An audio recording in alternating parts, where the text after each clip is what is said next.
pagi anak-anak, apa kabar kalian hari ini? Bisa harap hari ini kalian tetap dalam keadaan sehat dan tetap semangat untuk belajar.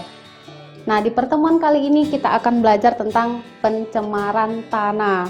Oke, siapkan pikiran kalian, tetap fokus agar kalian dapat memahami materi ini dengan baik. Nah, oke, kita akan belajar tentang pencemaran tanah. Nah, kita akan belajar tentang apa itu pencemaran tanah, bagaimana penyebab pencemaran tanah, apa dampaknya terhadap lingkungan dan manusia, kemudian bagaimana penanggulangan pencemaran tanah. Nah, pengertian pencemaran tanah adalah tercemarnya lingkungan tanah oleh beberapa zat yang menyebabkan tanah tidak dapat berfungsi sesuai dengan peruntukannya. Nah, misalnya tanah itu kan sebagai tempat hidupnya tumbuhan atau makhluk hidup lain seperti bakteri, protozoa, fungi, atau jamur, dan lain-lain sebagainya. Nah, kalau tanah tersebut sudah tercemar, maka tumbuhan tersebut atau makhluk hidup lainnya itu tidak dapat lagi tumbuh di tanah tersebut dengan baik. Ada yang sama sekali tidak dapat ditumbuhi oleh tumbuhan atau makhluk hidup lain, ada juga yang dapat ditumbuhi tapi keadaannya tidak baik. Nah, apa saja penyebab dari pencemaran tanah itu tadi? Yang pertama ada limbah rumah tangga, yang kedua ada limbah industri, yang tiga ada limbah pertanian. Limbah rumah tangga merupakan limbah yang berasal dari rumah tangga, jadi termasuk juga dari rumah kalian. Ketika kalian menghasilkan sampah, namanya itu adalah limbah rumah tangga. Sama halnya dengan pencemaran air, limbah rumah tangga juga dapat mencemari tanah. Limbahnya dapat berupa limbah organik, dapat pula menjadi berupa limbah anorganik. Kalau limbah anorganik adalah limbah yang tidak dapat terurai. Biasanya itu plastik paling banyak. Plastik bisa atau kaca atau kaleng-kaleng bekas. Biasanya tanah yang tercemar oleh limbah anorganik ini tadi, limbah rumah tangga anorganik, ketika kita gali tanahnya, maka di sana banyak terdapat beling-beling kaca, banyak terdapat di sana kaleng-kaleng bekas, banyak terdapat sampah plastik. Nah, keadaan tanah yang seperti ini tentu akan sangat mempengaruhi makhluk hidup yang tumbuh di atasnya. Nah, inilah yang dikatakan tanah tersebut udah tercemar. Kalau dia pencemaran oleh limbah organik, memang dia tidak dalam jangka panjang, tapi mencemari juga. Nah, misalnya limbah organik itu adalah nasi yang sudah basi, sayur-sayuran yang sudah basi, atau makanan yang sudah basi, semuanya kan bisa terurai. Tapi ketika kita buang ke tanah, maka tanah tersebut awalnya akan tercemar. Kenapa? Karena dia akan mengalami penumpukan sampah yang menimbulkan bau busuk, yang tentunya dapat mempengaruhi. Meskipun ketika kita biarkan ketika kita biarkan dalam jangka waktu yang lama, maka sampah tersebut dapat terurai menjadi tanah kembali. Tetapi sebelum terurainya sampah organik tersebut, maka dia akan menimbulkan beberapa reaksi yang dapat mempengaruhi makhluk hidup yang tinggal di sekitarnya. Bayangkan saja ketika di sebelah rumah kamu ada tempat pembuangan sampah organik, dibuang di dalam tanahnya, maka otomatis kita mencium bau yang tidak sedap, mencium bau yang tidak enak, dan dari situ juga bisa muncul beberapa penyakit. Kenapa? Biasanya lalat yang hidupnya jorok itu dia suka hinggap di tempat-tempat yang kotor, sehingga ketika dia masuk ke dalam rumah kita, menghinggapi makanan di rumah kita, maka dia akan meninggalkan kotoran tersebut di makanan kita. Jadi sangat berbahaya. Kemudian yang kedua ada limbah industri. Nah, limbah industri juga dapat mencemari lingkungan tanah, baik limbah industri berupa zat padat ataupun berupa zat cair. Kalau dia zat padat, misalkan kita katakanlah contohnya pabrik kertas yang menghasilkan kertas, kemudian dia juga pasti mengeluarkan limbah yang berbentuk padat. Nah, kemudian ada juga limbah industri yang berbentuk cair.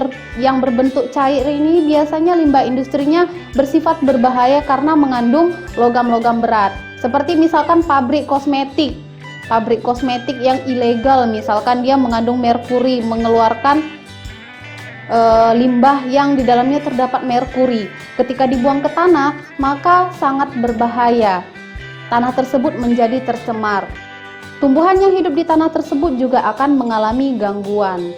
Atau bahkan ketika tumbuhan yang sudah tumbuh di tanah tersebut, di mana tanahnya mengandung zat berbahaya, ketika kita konsumsi hasil pertanian tersebut, maka kita juga terkena dampaknya. Seperti yang sudah disampaikan tadi kepada kalian, bahwasanya logam berat itu merupakan zat yang tidak bisa diuraikan, ya. Jadi dia dapat mengalami pengendapan dari satu makhluk hidup ke makhluk hidup yang lainnya.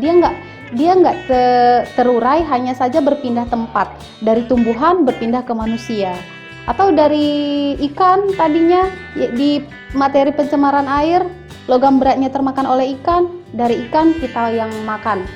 Nah, jadi dari ikan tersebut berpindahlah ke manusia. Nah, kemudian yang ketiga adalah limbah pertanian. Sama halnya seperti pencemaran air, limbah pertanian juga dapat mencemari tanah. Nah, limbah pertanian di sini adalah limbah pertanian yang jumlahnya berlebihan. Misalnya pestisida. Pestisida digunakan oleh petani untuk membasmi hama. Misalnya insektisida untuk membunuh serangga yang menggerogoti tanaman petani. Nah, jadi limbah pertanian yang berlebihan ini tadi juga dapat mencemari tanah. Terlalu sering menggunakan pestisida menyebabkan tanah menjadi kurang kesuburannya karena di dalamnya sudah mengandung banyak zat kimia.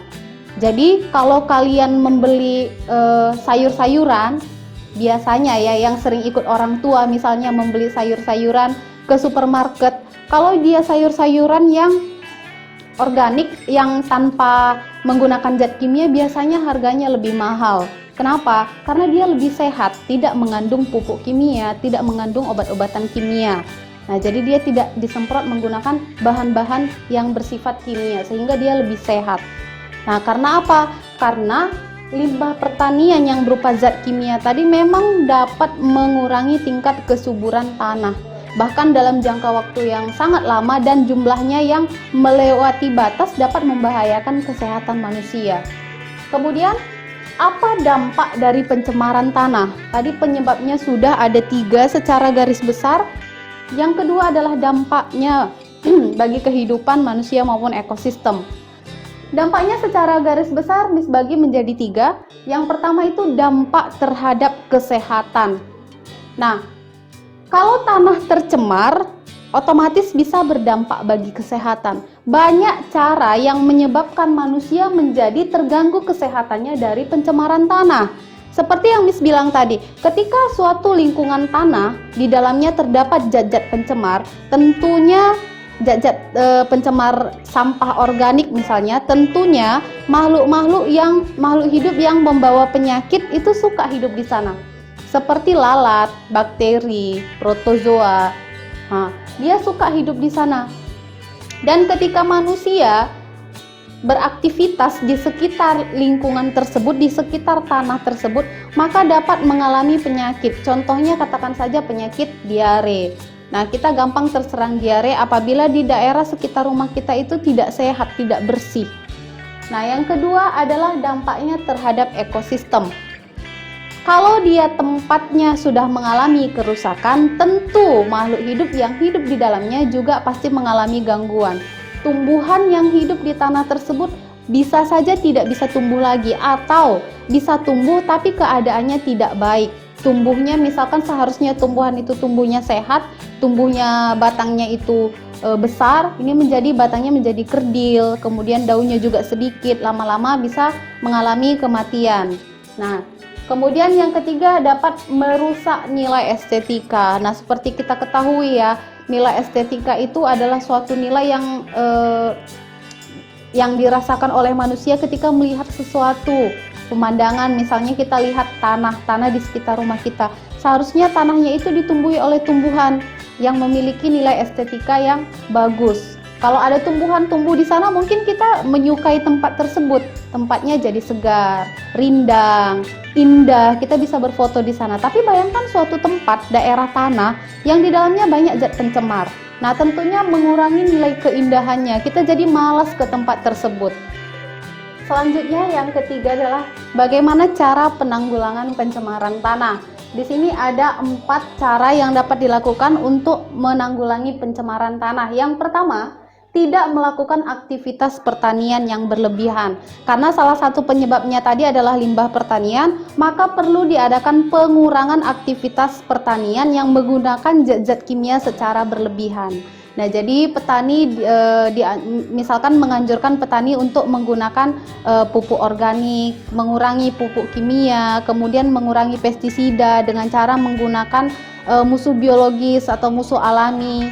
Nah, jadi tidak perlu menggunakan zat-zat kimia secara berlebihan karena dapat membahayakan bagi lingkungan. Jadi ada batasan-batasan yang diizinkan untuk petani dapat menggunakan bahan-bahan kimia. Jadi pestisida yang digunakan oleh petani juga dia memiliki kadar-kadar tertentu yang telah diteliti berapa kadar-kadar zat kimia yang bisa digunakan oleh petani tersebut. Nah, kemudian yang kedua, mengelola sampah dengan menggunakan metode 4R sama seperti yang terdapat pada pencemaran air. Ini juga dilakukan untuk pencemaran tanah. Jadi untuk mengurangi sampah tadi tetap melakukan metode 4R yang udah dijelaskan sebelumnya.